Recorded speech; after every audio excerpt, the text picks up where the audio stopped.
আসসালামু আলাইকুম। আরএসজির পক্ষ থেকে আপনাদের সবাইকে জানাচ্ছি আন্তরিক শুভেচ্ছা ও অভিনন্দন।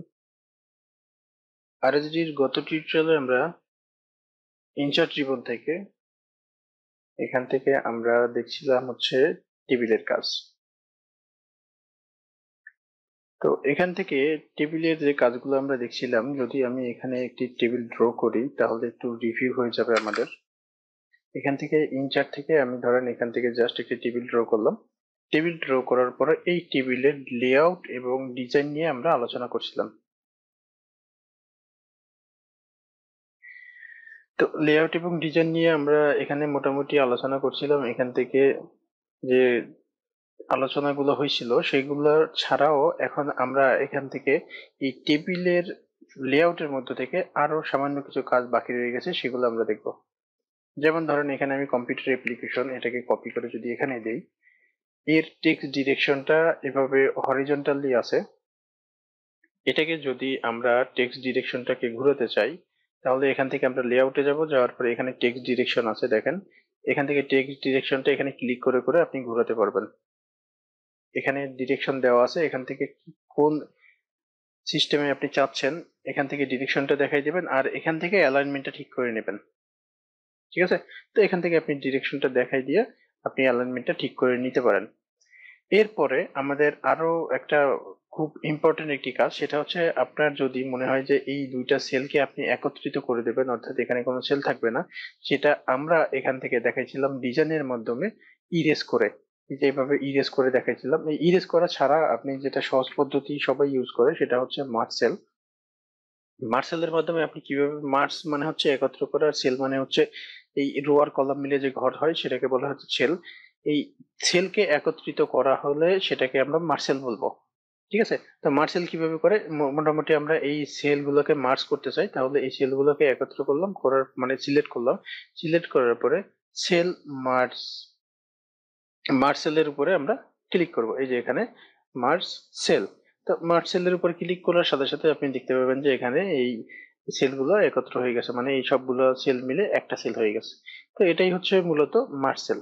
এছাড়াও আপনি স্প্লিট সেলের মাধ্যমে যে কাজটা করতে পারেন, যেমন ধরেন এখান থেকে এই দুইটাকে আমি সিলেক্ট করলাম, সিলেক্ট করার পরে এখান থেকে যদি আমি স্প্লিট সেল করি, তারপরে হচ্ছে number of column, number of rho এরকম রাখলাম, তাহলে আপনি দেখতে পাবেন যে এখানে টেবিলটা কি স্প্লিট হয়ে গেছে, মানে ভাগ হয়ে গেছে। এখানে যে কলামটা ছিল সেটা ভাগ হয়ে গেছে। আমি যদি এই কলামটার মধ্যে রাখি, রাখার পরে যদি আমি স্প্লিট সেলের উপরে ক্লিক করি, এখানে নাম্বার অফ কলাম, এই সেলটার ভিতরে আমি কয়টা কলাম চাচ্ছি, ধরেন আমি এই সেলটার ভিতরে কলাম চাচ্ছি 4টা, আর রো একটার পরিবর্তে আমি এখানে রো চাচ্ছি 2টা। তাহলে আমি যদি এখন ওকে করে দিই তাহলে আপনি দেখতে পাবেন এখানে একটা, দুইটা, তিনটা, 4টা কলাম হয়েছে আর 2টা রো হয়েছে। এটাই মূলত হচ্ছে স্প্লিট সেলের কাজ। ওকে। এরপরে আপনি যদি চান যে আপনার এই টেবিলটাকে ভাগ করে ফেলবেন, তাহলে আপনি যেটা করতে পারেন সেটা হচ্ছে এখান থেকে স্প্লিট টেবিলের উপরে ক্লিক করতে পারেন, তাহলে আপনার টেবিলটা ভাগ হয়ে যাবে। ঠিক আছে? এটাই মূলত হচ্ছে স্প্লিট টেবিলের কাজ। যেমন ধরেন আমি এখান থেকে এতটুকু সিলেক্ট করলাম, সিলেক্ট করার পরে এখানে ডিজাইন লেআউট, লেআউট থেকে স্প্লিট টেবিল, তাহলে আপনি দেখবেন আপনার টেবিলটা ভাগ হয়ে যাবে। বা আপনি এখান থেকে যদি এটাকে সিলেক্ট করেন, সিলেক্ট করার পরে স্প্লিট টেবিল করেন, তাহলে এখান থেকে দেখবেন কি আপনার এই টেবিলটা ভাগ হয়ে গেছে। তো এটাই মূলত এখান থেকে আমাদের শেখার বাকি ছিল, স্প্লিট টেবিল, মার্জ সেল আর হচ্ছে স্প্লিট সেল। ওকে। এছাড়াও এখান থেকে আমরা টেক্সট ডিরেকশনটা একটু দেখে নিলাম। তারপর হচ্ছে এখান থেকে আমরা ডিলেটের যে কাজগুলো দেখছিলাম, টেবিল ডিলিট করতে চাইলে আমরা সেটা দেখি নাই, সেটা আমরা এখান থেকে টেবিল থেকে সিলেক্ট করব। সিলেক্ট করার পরে এখান থেকে ডিলেটের উপরে এসে আমরা যদি টেবিলের উপরে ক্লিক করি তাহলে ডিলিট হয়ে যাবে। এছাড়াও একটি সহজ পদ্ধতি আছে, আপনি যদি এই টেবিলটাকে সিলেক্ট করে কিবোর্ড থেকে ডিলিট প্রেস করেন তাহলে কিন্তু এটা ডিলিট হবে না। যেটা হবে সেটা হচ্ছে এই টেবিলের মধ্যে যে টেক্সট গুলো থাকে সেই টেক্সট গুলো ডিলিট হয়ে যাবে। আর আপনি যদি চান যে টেবিলটাকে ডিলিট করবেন তাহলে কিবোর্ড থেকে ব্যাক স্পেস প্রেস করবেন। একটা ব্যাক স্পেস প্রেস করলেই আপনার টেবিলটা ডিলিট হয়ে যাবে।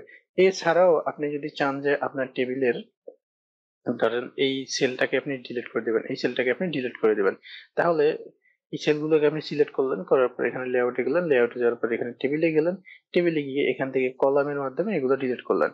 কিন্তু আপনি যদি কিবোর্ডের মাধ্যমে করছেন তাহলে কিন্তু এটা সিলেক্ট করার পরে ব্যাক স্পেস দিলেও এটা ডিলিট হয়ে যাবে। আবার এটাকে সিলেক্ট করেন, ব্যাক স্পেস দেন, এটা ডিলিট হয়ে যাবে। বা আপনি রোটাকে সিলেক্ট করেন, রোটাকে সিলেক্ট করার পরে ব্যাক স্পেস দিলে কিন্তু আপনার এই এখানে এই অপশন গুলোই শো করবে, এখানে যে অপশন গুলো ছিল সেই অপশন গুলো শো করবে। এখান থেকে আমরা ডিলিট করতে চাই কি, ইন্টার রো। তাহলে আপনি যখন ইন্টার রোটা ডিলিট করবেন এই সম্পূর্ণ রোটা ডিলিট হয়ে যাবে। তাহলে এখান থেকে এটা গেল। আর এখান থেকে প্রপার্টিস এর মধ্যে থেকে আপনি টেবিলের প্রপার্টিস, লেফট রাইট সেন্টার এগুলো আপনি দেখতে পাবেন। রো কলামের সেলের যে মানগুলো সেগুলো এখানে শো করবে। আর এখান থেকে সিলেক্টের মাধ্যমে আপনি সেল সিলেক্ট করতে পারবেন, কলাম সিলেক্ট করতে পারবেন, রো সিলেক্ট করতে পারবেন। তো এগুলো আমরা এখান থেকে না করে মাউসের মাধ্যমে করি, এটাই সবচেয়ে সহজ। তো এটা না দেখলেও হবে। এছাড়াও আমাদের মোটামুটি এখানকার কাজগুলো হয়ে গেছে। ডিজাইনের মধ্যে থেকে আমাদের যেগুলো শেখার ছিল সেগুলো আমরা শিখে ফেলছি। এবার আমরা চলে যাব হচ্ছে এখান থেকে ইনচার্টে।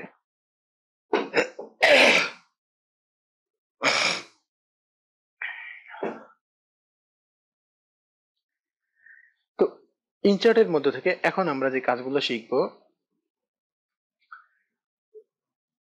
প্রথমত এখান থেকে আমরা এই পর্যন্ত টেবিল পর্যন্ত শিখে ফেলছি। এবার আমরা এখান থেকে ধরেন ইনচার্টের মাধ্যমে আপনার কোনো একটা ছবি নিয়ে আসতে হবে। আপনার সিভিতে এখানে একটি ছবি দরকার। তো ছবিটা আপনি কিভাবে নিয়ে আসবেন সেটা দেখার আগে আমি আপনাদের একটু দেখাই যে আপনি আপনার এই ওয়ার্ডের মধ্যে কিভাবে আপনি টেক্সট বক্স ইউজ করবেন। যেমন টেক্সট বক্স কেন ইউজ করবেন, ধরেন আপনি এখানে একটি ক্রেডিট দিতেছেন বা এখানে একটি ছবি অ্যাড করতে চান। যদি আপনি এখানে ছবি অ্যাড করতে চান তাহলে নর্মালি আপনি কিন্তু এখানে ছবি অ্যাড করতে পারবেন না ওই সিস্টেমে। বা এখানে আপনি কিছু একটা লিখতে চাচ্ছেন কোথায়, এখানে ভার্টিক্যালি বা এখানে ভার্টিক্যালি মার্জিনের বাহিরে, আপনি কিন্তু শুধুমাত্র মার্জিনের ভিতরেই লিখতে পারবেন। নর্মাল পেজ সেট আপ করে আপনি শুধুমাত্র এই আপনার মার্জিনের ভিতরে লিখতে পারবেন। যদি মার্জিনের বাহিরে লিখতে চান তাহলে আপনি লিখতে পারবেন হচ্ছে টেক্সট বক্সের সাহায্যে। তো টেক্সট বক্স আমরা একটা দেখি কিভাবে কাজ করে। এখানে আমরা টেক্সট বক্সের উপর ক্লিক করলাম, করার পরে এখানে অনেকগুলো স্টাইল আছে। এখান থেকে যদি কোনো স্টাইল আপনি ইউজ করতে চান তাহলে এখান থেকে টেক্সট বক্স ক্লিক করে এগুলো নিয়ে নেবেন। আমরা যেটা করব, ড্র টেক্সট বক্স ক্লিক করব। এরপরে এখানে আমরা এইভাবে একটু টেক্সট বক্স ড্র করব। ড্র করার পরে এখানে আমরা যা কিছু এভাবে লিখে দেই, লিখে দিলাম। দেওয়ার পরে এই টেক্সটের বক্স নেওয়ার সাথে সাথে এখানে দেখবেন আপনি ফরম্যাট নামে একটা অপশন চলে আসবে। আপনি যদি বাহিরে ক্লিক করেন তাহলে কিন্তু ওই ফরম্যাটটা আপনি খুঁজে পাবেন না। যখন আপনি এই টেক্সট বক্সটা সিলেক্ট করবেন ঠিক তখনই আপনি এখানে এই ফরম্যাটটা খুঁজে পাবেন। তো এই ফরম্যাটের মধ্যে কি আছে, এই টেক্সট বক্সের যতগুলো অপশন আছে সেইগুলো এখানে শো করবে। প্রথমত আমরা এখান থেকে টেবিলে যেভাবে টেক্সট ডিরেকশন চেঞ্জ করে দেখাইছিলাম, তো এখানেও কিন্তু টেক্সট ডিরেকশন আছে। আপনি এই লেখাটা ঠিক এভাবে আছে, এভাবে দেখলে ভালো দেখায় না। যদি লেখাটা এখান থেকে স্টার্ট হয়ে এদিকে যায় বা এখান থেকে স্টার্ট হয়ে এদিকে আসে তাহলে হয়তো দেখতে ভালো লাগবে। সেই ক্ষেত্রে আপনি এখানে এসে টেক্সট ডিরেকশনটা চেঞ্জ করে দিতে পারেন। ঠিক আছে? তো এইভাবে আপনি চাইলে টেক্সট ডিরেকশনটা চেঞ্জ করে দিতে পারেন। আপনি যদি এখানে টেক্সট বক্স আরেকটা ড্র করতে চান তাহলে এখানে ড্র টেক্সট বক্স ক্লিক করেন, যে কোনো এক জায়গায় টেক্সট বক্স ড্র করেন। ঠিক আছে? এখন এই টেক্সট বক্সের বাকি যে অপশনগুলো আছে সেগুলো নিয়ে আমরা একটু আলোচনা করি। টেক্সট বক্সটাকে আমি সিলেক্ট করলাম, করার পরে এখানে টেক্সট বক্সের বিভিন্ন ধরনের স্টাইল আছে। আপনি এখান থেকে যে কোনো একটি স্টাইল নিলে সেই স্টাইলগুলো এখানে শো করবে। এখানে দেখা যাচ্ছে না, আমি যদি এই টেক্সট বক্সটা সিলেক্ট করি তাহলে আপনি দেখতে পাবেন যে এখানে যে স্টাইলগুলো আমি অ্যাপ্লাই করব এখানে সে স্টাইলগুলোই এখানে শো করবে। এটা গেল টেক্সট বক্সের স্টাইল। এরপরে টেক্সট বক্সে আপনি যদি শেপ ফিল করতে চান, মানে এখানে এই শেপের, এটা একটা শেপ, তো এর মধ্যে যদি আপনি ফিল করতে চান তাহলে এখান থেকে আপনি কালার ফিল করতে চান যদি, তাহলে এখান থেকে যে কোনো একটি কালার আপনি দিতে পারেন। আর কালার না, ধরেন আগের একটি কালার দেওয়া আছে আপনার, সেই কালারটা আপনি দিতে চাচ্ছেন না, সেই ক্ষেত্রে আপনি এখানে শেপ ফিলে এসে নো ফিল করে দেবেন। আর যদি আপনার এই শেপ ফিল, মানে আমরা কালার দিয়ে যে শেপ ফিলটা করলাম এটা যদি আপনি করতে চান পিকচার দিয়ে, তাহলে আপনি চলে আসবেন এখানে পিকচার, অথবা এখানে যে কালার গুলো শো করতেছে এই কালার গুলো ছাড়াও আপনি আপনার মতো করে কালার এখানে দিতে চাচ্ছেন, সেই ক্ষেত্রে আপনি এখানে চলে আসবেন মোর কালার। আসার পরে এখান থেকে আপনি কালার নিতে পারেন, অথবা এখানে ক্লিক করে যারা ফটোশপের কাজ মোটামুটি আইডিয়া আছে বা দেখেছেন তারা দেখবেন যে এইভাবে ফটোশপে কালার পিক করে কালার পিকার থেকে। তো এখান থেকে আপনি কালার পিকার থেকে যে কোনো একটি কালার পিক করতে পারেন, বা এখানে স্ট্যান্ডার্ড কালার যেগুলো আছে এখান থেকে পিক করতে পারেন। ঠিক আছে? তো এগুলো আপনি এখান থেকে দেখবেন। তো এটা গেল মূলত এখান থেকে কালারের বিষয়। এরপরে পিকচারের বিষয়ে যে কথা বলছিলাম, যে আমরা বলছিলাম যে এখানে একটি পিকচার দিব, অর্থাৎ এই কারিকুলাম বিটা বা সিভিটা আমরা যে তৈরি করলাম এখানে একটি পিকচার আমরা অ্যাড করতে চাই, তাহলে এটাকে আমি টেনে নিয়ে এখানে নিয়ে গেলাম। নেওয়ার পরে আপনি এখান থেকে কিন্তু আপনি সাইজ করতে পারেন। এটাকে আমি 0.50 করে দিচ্ছি, আর এটাকে করে দিচ্ছি 0.40। 0.4 আর 0.5। ওকে, এটা আমি করলাম। এটাকে আমি একটু স্কোয়ার সাইজে বড় ছোট করি, শিফট কন্ট্রোল চেপে ধরে স্কোয়ার সাইজে বড় ছোট করলাম। ঠিক আছে, তো এটাকে আমি জাস্ট এখানে ক্লিক করে রাখলাম। রাখার পরে এইটার মধ্যে আমি একটি ছবি দিলে আপনি বুঝতে পারবেন যে বিষয়টা কিভাবে সিভিতে এখানে ছবি অ্যাড করে। টেক্সট বক্সের মধ্যে আমরা যদি পিকচার ফিল করতে চাই তাহলে পিকচার ফিল করবো কিভাবে? এখান থেকে আমরা শেপ ফিলে চলে আসবো, আসার পরে এখানে পিকচারে যাবো, পিকচারে যাওয়ার পরে কোথায় আপনার পিকচার আছে সেটা আপনাকে দেখাই দিতে হবে। তো আমার পিকচার আছে ডাউনলোডে, আমি ডাউনলোডে চলে গেলাম। যাওয়ার পরে এখান থেকে আমরা একটু আইকনটাকে দেখে নিই, আইকনটাকে একটু বড় করে নিলাম। ওকে, এখান থেকে যে কোনো একটি পিকচার আমি অ্যাড করতে চাই, ধরেন আমি বাটারফ্লাই এটা অ্যাড করতে চাই, তাহলে বাটারফ্লাইয়ের উপর ডাবল ক্লিক করব, পিকচারটা এখানে চলে আসবে। তো এইভাবে সিভিতে পিকচার অ্যাড করা যায় টেক্সট বক্সের মাধ্যমে, সেটা আমরা একটু দেখলাম। এছাড়াও এখানে আপনি চাইলে পিকচারের পরিবর্তে গ্রেডিয়েন্ট কালার করতে পারবেন, যে কোনো একটি গ্রেডিয়েন্ট কালার করতে পারেন। এখান থেকে মোর গ্রেডিয়েন্টে গিয়ে আপনি এখান থেকে আপনার মতো করে কালারটাকে on colour to colour preset করে আপনি এখান থেকে কালারগুলো অ্যাড করে করে কাজগুলো করতে পারেন। এখান থেকে টেক্সচারের যে বিষয়টা আমি বলি সেটা হচ্ছে আপনি এখান থেকে টেক্সচারও দিতে পারবেন আপনার ইসের মধ্যে, এই যেভাবে টেক্সচার দিতে পারবেন সেটা আপনি এখানেও পাবেন। এই যে টেক্সচার, এখান থেকে যে কোনো একটি টেক্সচার আপনি দিতে পারবেন। তারপরে প্যাটার্ন দিতে চাইলে এখান থেকে যে কোনো একটি প্যাটার্ন আপনি এই শেপ ফিলের মাধ্যমে করতে পারেন। তো এখান থেকে মূলত পিকচারটাই আমাদের ইউজ করার জন্য আমরা এটা ইউজ করে থাকি। স্যাডম্যান, এখান থেকে এটা নিলাম। ওকে, এরপরে আপনি যদি শেপের আউটলাইন করতে চান, যেগুলো আমরা আগেও কথা বলছিলাম, এখান থেকে যখন ইনসার্ট থেকে শেপ দেখাইছিলাম, ওই শেপের অপশন আর এই শেপের অপশন গুলো কিন্তু প্রায় সেম সেম। তো আপনি যখন এখানে শেপ ফরম্যাটে চলে আসবেন, ফরম্যাটে আসার পরে শেপ আউটলাইনে আসলেন, আসার পরে এখান থেকে আউটলাইনের কালারটা কি হবে, এখান থেকে আপনি আউটলাইনের কালারটা দিতে পারেন। আউটলাইন যেটা আছে সেটা কতটুকু মোটো চিকন হবে এখান থেকে আপনি সেটা দিতে পারেন। আউটলাইনের এখান থেকে ড্যাশ শেষ স্টাইলে এসে এখান থেকে যে কোনো একটি ড্যাশ স্টাইল আপনি নিতে পারেন। এরপরে চাইলে আপনি এখানে আউটলাইনের প্যাটার্ন ওইভাবে দেখাইতে পারেন। ঠিক আছে, ওকে। আর এখানে আউটলাইন না দেখাইতে চাইলে আপনি মোর নো আউটলাইন এটা দেখাই যাবেন। আর হচ্ছে চেঞ্জ শেপে এসে আপনি এখান থেকে চাইলে আপনার এই যে শেপটা, এই শেপটাকে আপনি চেঞ্জ করতে পারেন। ঠিক এরকম আপনি যেরকম চাচ্ছেন আর কি, এরকম যেরকম আপনি চান সেটা আপনি এখান থেকে চেঞ্জ শেপের মাধ্যমে এই কাজগুলো আপনি এখান থেকে করতে পারেন। এছাড়াও আপনি যদি চান শ্যাডো ইফেক্ট দিতে, এগুলো আপনি দিতে পারেন। আপনি এগুলো এখান থেকে দেখে নেবেন, এখান থেকে শ্যাডো কালারের এখানে এসে আপনি কালারটা চেঞ্জও করতে পারেন। এই যে এখানে দেখতে পাচ্ছেন আপনি কালারটা চেঞ্জ হচ্ছে এখানে। তো এগুলো আপনি করতে পারেন। এরপরেও আপনি চাইলে এখানে 3D ইফেক্ট করতে পারেন, আপনার এই টেক্সট বক্সটাকে 3D ইফেক্ট দিতে পারেন এভাবে। এগুলো আপনি জাস্ট দেখে নেবেন। এরপরে এখান থেকে পজিশনিং করতে পারেন, কোন পজিশনে আপনার দরকার। এখান থেকে যদি একাধিক টেক্সট বক্স থাকে তাহলে কোনটা উপরে কোনটা নিচে থাকবে, এটা আমরা পিকচারের ক্ষেত্রে আলোচনা করছিলাম, সরি শেপের ক্ষেত্রে আলোচনা করছিলাম যে ন্যাশনাল ফ্ল্যাগ করে। গত টিউটোরিয়াল যারা দেখেন নাই তারা এখান থেকে দেখে নেবেন। এরপরে টেক্সট ট্যাপিং এর এই বিষয়গুলো নিয়েও আমরা কথা বলছিলাম, অ্যালাইনমেন্টের বিষয়গুলো নিয়ে আমরা কথা বলছিলাম। এগুলো গত টিউটোরিয়াল গুলোতে ছিল, ওখান থেকে আপনারা দেখে নেবেন। তাহলে এখান থেকে টেক্সট বক্সের কাজ মোটামুটি শেষ। টেক্সট বক্সের এখানে এসে আরেকটা ফরম্যাট আছে, এই ফরম্যাটটা ওইরকম। আপনি যদি চান এখানে যে পিকচারটা অ্যাড করলেন, যখন আপনি এখানে পিকচার অ্যাড করবেন তখন আরেকটা ফরম্যাট চলে আসবে, ওই ফরম্যাটের কাজগুলো হবে শুধুমাত্র পিকচারের ক্ষেত্রে। তো এখান থেকে আপনি চাইলে পিকচারের ব্রাইটনেস কম বেশি করতে পারবেন, এগুলো ফটোশপে করে এখান থেকে কালার কন্ট্রাস্ট কম বেশি করতে পারবেন। তারপরে এখানে রিকালার করতে পারবেন, চাইলে রিসেট পিকচারে এসে পিকচারটাকে রিসেট করতে পারবেন। মানে আপনি এখানে যখন কালার টালার করবেন, যেমন ধরেন এটা আপনি করলেন, এটাকে আপনি রিসেট দিলে আবার পূর্বের অবস্থায় চলে আসবে। এটাই মূলত এখান থেকে রিসেটের কাজ। আর এখানে শ্যাডো ইফেক্ট দিতে চাইলে পিকচারের আপনি শ্যাডো ইফেক্ট দিতে পারেন, এখানে আছে। এখানে পিকচারে বর্ডার করতে চাইলে আপনি এখান থেকে বর্ডার করতে পারেন, যেগুলো আমরা ওখানে শেপ আউটলাইনে করে আসছি। এই ওইগুলোই এখানে জাস্ট এখানে শো করতেছে, এখানে ড্যাশ স্টাইল আছে, এগুলো আপনারা এখান থেকে দেখে নেবেন।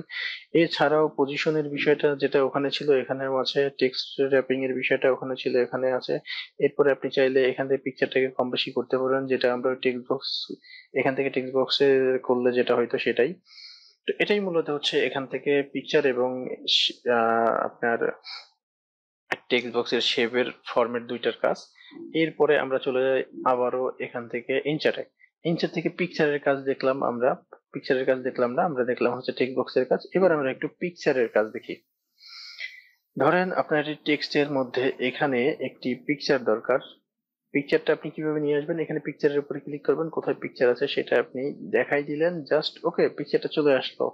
এরপরে পিকচারের সাথে সাথে একটি ফরম্যাট চলে আসবে, এখান থেকে ওই বিষয়গুলোই এখানে আছে, এখান থেকে আপনি চাইলে কালার, ব্রাইটনেস, কন্ট্রাস্ট, রিকালার এগুলো করতে পারবেন। তারপরে কম্প্রেস পিকচারে এসে আপনি পিকচারটাকে কম্প্রেস করতে পারবেন। এরপরে রিসেট করে দিলে আগের অবস্থানে চলে যাবে। শ্যাডো ইফেক্ট দিতে চাইলে পিকচারের ক্ষেত্রে আপনি এখান থেকে যে কোনো একটি শ্যাডো ইফেক্ট দিতে পারেন, ওইগুলো ইফেক্ট শো করতেছে না ওইভাবে। তো এগুলো গেল। আর বাকি যে বিষয়গুলো থাকে র্যাপিং, এখানে আর যে বিষয়গুলো থাকে এগুলো হচ্ছে এখান থেকে যদি আপনি ক্লিক করেন, ক্লিক করে বিহাইন্ড টেক্সট করে দেন, তাহলে দেখা যাবে যেটা সেটা হচ্ছে আপনার এই পিকচারের টা নিচে চলে যাবে আর টেক্সট গুলো উপরের দিকে চলে আসবে। এগুলো নিয়ে আমরা মনে হয় আগেও কথা বলছিলাম, যখন শেপের কাজ করছিলাম তখন কিন্তু আমরা এগুলো নিয়ে কথা বলছিলাম। আবার পিকচারটাকে সিলেক্ট করেন, সিলেক্ট করার পরে এখানে ফরম্যাট চলে আসবে। ফরম্যাটে আসার পরে এখান থেকে আপনি চাইলে এটা বিহাইন্ড টেক্সট ছিল ইন ফ্রন্ট অফ টেক্সটে নিয়ে আসতে পারেন, লেখাগুলো নিচে থাকবে আর আপনার পিকচারটা উপরে থাকবে। এছাড়াও টেক্সট র্যাপিং এর এখানে আরো কিছু অপশন আছে, থ্রো, এটা দিলেন আপনি, দিয়ে পিকচারটাকে যদি একটু কম বেশি করেন, ছোট এইভাবে টেনে ছোট বড় করতে পারেন, অথবা এখান থেকে আপনি চাইলে ছোট বড় করতে পারেন। ঠিক আছে, এই যে অ্যারো গুলো দেখা যাচ্ছে, এই যে মার্ক গুলো দেখা যায়, এই মার্ক গুলো ধরে ধরেই শুধুমাত্র আপনি পিকচারটাকে ছোট বড় করতে পারবেন। তো এখানে যে থ্রো দেখলেন, আমি থ্রো করে রাখলাম এখান থেকে, থ্রো অপশনটা এটা দিয়ে রাখলে আপনি যেখানে নিয়ে রাখবেন ওর চারপাশে লেখাগুলো এভাবে ভাগ হয়ে আপনার পিকচারটা এইভাবে দেখাবে। তো এগুলো নিয়ে আমরা শেপের কাজ যখন দেখেছিলাম তখনও কথা বলছিলাম এখান থেকে, শেপের কাজ। তো আমি এগুলো নিয়ে আর কথা বলবো না, পিকচারটা ডিলিট করতে চাইলে সিলেক্ট করে কিবোর্ড থেকে ডিলিট দিয়ে দেবেন। আর টেক্সট বক্সের ক্ষেত্রেও আমরা কিন্তু ওইটা বলি নাই যে কিভাবে ডিলিট করবেন, জাস্ট ডিলিট করার সিস্টেমে কি সিলেক্ট করেন, কিবোর্ড থেকে ডিলিট প্রেস করবেন, তাহলে ডিলিট হয়ে যাবে। এই যে সিলেক্ট করলাম, কিবোর্ড থেকে ডিলিট প্রেস করলাম, ওকে। আমি এটাকে একটা আন্ডু করে আবার এনে রেখে দিই, কন্ট্রোল জেড দিয়ে আন্ডু করতে হয়। কোনো ফাইল ভুল করে ডিলিট করে ফেললে বা কোনো টেক্সট ডিলিট করে ফেললে আপনি কন্ট্রোল জেড দিয়ে সেটাকে আবার ফেরত আনতে পারেন। একাধিক স্টেপ পার করে ফেললে তাহলে আপনি একাধিকবার কন্ট্রোল জেড দিলে ওটা আবার ফেরত আসবে। আচ্ছা, এরপরে আমরা এখান থেকে ক্লিপার্টের কাজ দেখতে পারি। কম্পিউটারে যে কিছু পিকচার থাকে সেই পিকচার গুলো এখানে চলে আসবে, আসলে এখান থেকে আমরা সেই পিকচার গুলো নিয়ে এখানে ইউজ করতে পারি। যখন আপনি ক্লিক করবেন পিকচার গুলো এখানে চলে আসতে থাকবে, এখানে কার্সর রাখেন, এখানে পিকচারে ক্লিক করেন, এখানে পিকচার গুলো আসবে। যদি কোনো ডিজাইনের ক্ষেত্রে আপনার এরকম ক্লিপারের দরকার পড়ে, সেই ক্ষেত্রে আপনি আপনার ক্লিপার গুলো এখানে এনে অ্যাড করতে পারবেন। যেমন ধরেন এরকম একটা গাড়ি আপনার ডিজাইনের ক্ষেত্রে এখানে দরকার, তাহলে এইভাবে আপনি ক্লিক করে ক্লিপারের মাধ্যমে একটি গাড়ি নিয়ে আসতে পারবেন।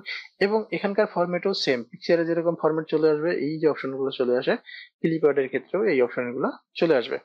এখান থেকে আপনি আপনার পছন্দ মতো এটাকে কাস্টমাইজ করে নেবেন। ক্লিপারটাকে আমি ডিলিট করে দিচ্ছি আর আমি চলে যাচ্ছি ইনচার্টে। এখান থেকে শেপের কাজ, আমরা এখান থেকে শেপের কাজ দেখছিলাম একটা টিউটোরিয়ালের মাধ্যমে। ওই গত টিউটোরিয়াল গুলো যারা মিস করে গেছেন তারা এখান থেকে শেপের কাজগুলো দেখে নেবেন। এখানে বিভিন্ন ধরনের শেপ আছে, বিভিন্ন ধরনের সিম্বল আছে, বিভিন্ন ধরনের অ্যারো আছে, এগুলা আপনি দরকার পড়বে। তো এগুলো কিভাবে ইউজ করতে হয় গত টিউটোরিয়ালে আমরা একটা ন্যাশনাল ফ্ল্যাগ ড্র করে দেখাইছিলাম, ওই সিস্টেমে আপনি করবেন। এখানে দেখেন বিভিন্ন ধরনের সিম্বল আছে, এগুলো আমাদের দরকার পড়বে, কাজের ক্ষেত্রে দরকার পড়বে। তো অর্ডের মাধ্যমেও আপনি চাইলে গ্রাফিক্সের অনেক কাজ করতে পারেন। যদি আপনি এই সম্বন্ধে একটু এক্সপার্ট হন, শেপ সম্পর্কে যদি একটু এক্সপার্ট হন, তাহলে আপনি এই কাজগুলো অনায়াসে করতে পারবেন। অনেকগুলো কাজ আপনি গ্রাফিক্সের চেয়েও আপনি ওয়ার্ডে সেটা ফুটে তুলতে পারবেন অনেক ভালো, যদি আপনার এই সম্পর্কে আইডিয়া থাকে ডিজাইন সম্পর্কে, ওকে। এরপরে এখানে আরো কিছু অপশন আছে, আমরা একটু দেখি। এখানে আমাদের অপশন আছে হচ্ছে স্মার্ট আর্ট। স্মার্ট আর্টে এই যে সিম্বল গুলো দেখতে পাচ্ছেন, এরকম করে করে আপনি আর্ট করতে পারবেন। যেমন ধরেন এটাকে আমি ওকে করে দিলাম, তারপরে এখানে আমি আমার টেক্সট গুলো অ্যাড করে দেব, তাহলে এটা হয়ে গেল।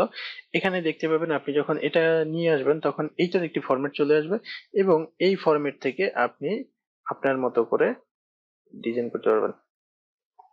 আপনি যখন এখান থেকে এই স্মার্ট আর্টের উপর ক্লিক করবেন, স্মার্ট আর্টে ক্লিক করলে এখান থেকে একটি ফরম্যাট চলে আসবে, স্মার্ট আর্টের ফরম্যাট। এখান থেকে আপনি শেপ আউটলাইনে এসে যদি কোনো কালার করতে চান, আউটলাইনে এই যে এটা আউটলাইনে যদি কোনো কালার করতে চান সেটা আপনি করবেন, কোনো কালার না করতে চাইলে নো কালার করে দেবেন।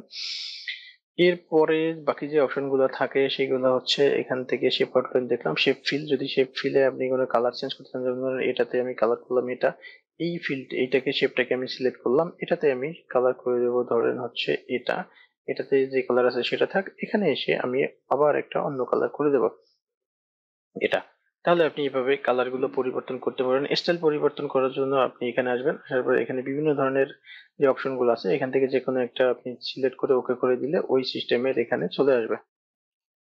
ওকে, স্টাইলটা ওই সিস্টেমে হবে, এখান থেকে দেখতে পাচ্ছেন আপনি কিরকম ওই সিস্টেমে এখানে স্টাইলটা চেঞ্জ হবে। ওকে, তাহলে এখান থেকে মোটামুটি বাকি কাজগুলো যেগুলো আছে এগুলো অ্যালাইনমেন্ট, টেক্সট র্যাপিং, এগুলো আপনি ওই ফর্মের ইসের মতোই বিহাইন্ড টেক্সট স্কোয়ার করতেছেন কিনা, তারপরে থ্রো, এগুলো জাস্ট দেখে নেবেন। অ্যালাইনমেন্টটা এটাও একটু দেখে নেবেন অ্যালাইনমেন্টটা, এখান থেকে বড় ছোট করা যায়, এটা আপনি এখান থেকে জাস্ট বড় ছোট করা যায়, এটা আপনি দেখে নিলেন।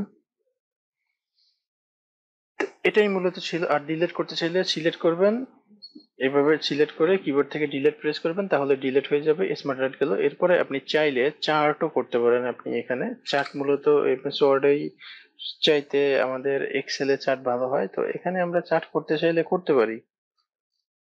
তবে ওয়ার্ডে অনেকে চার্ট করে না, চার্ট করার জন্য এক্সেলই ইউজ করে সবাই।